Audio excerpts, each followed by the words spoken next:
শুরু করব আজকের গুগল রাউন্ড। তার আগে তোমরা বলো, ভালোবাসা কারা পায়? কাদের সম্পর্ক টেকে? সাধারণভাবে আমরা জানি এই গরু ছাগলকে একটু ভালোবেসে পোষ মানাইলে, ভালো ব্যবহার করলে ওরাও চুপচাপ থাকার থেকে হাম্বা ডাক দেয়, ম্যাঁ শুরু করে দেয়। আর এ তো মানুষ। মানুষকে আর কি করতে হয়?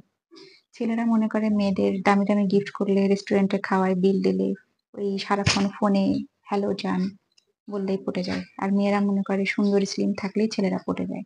আসলে কি তাই? বিশ্বের মধ্যে সবথেকে উঁচু শীর্ষ ধনী বা শ্রেষ্ঠ ধনী যাই বলো, বিল গেটস, তার কেন ডিভোর্স হলো? বিশ্বজোড়া সৌন্দর্যের তকমা পাওয়া সুন্দরী ঐশ্বরিয়া রায় বচ্চন, প্রিন্সেস ডায়না, তারা কেন সংসার জীবনে সুখী হতে পারলেন না? এর উত্তর আছে তোমার কাছে? জানি তোমার মাথায় তকদিরের প্যাচ করতেছে। চলো, প্যাচটা খুলে দিই। আসলে শখের মানুষগুলো জীবন থেকে চলে যাওয়ার কারণ হলো আমরা ওদের সাথে থাকতে পারি না। মানে আমরা শারীরিকভাবে ওদের সাথে থাকি, কিন্তু ওদের প্রতি আমরা মনোযোগী হতে পারি না। ফলাফল, আমরা নিজেদের কাজে এত বেশি ব্যস্ত হয়ে পড়ি, নিজের প্রিয় মানুষটা কখন আমাদের ছেড়ে সামনে চলে যায় আর আমরা পেছনে পড়ে রই, এটা টেরই পাই না। ফলাফল, সে অনেক সামনে চলে যায়, আমরা তার সাথে আপডেট হতে পারি না, পেছনেই পড়ে থাকি।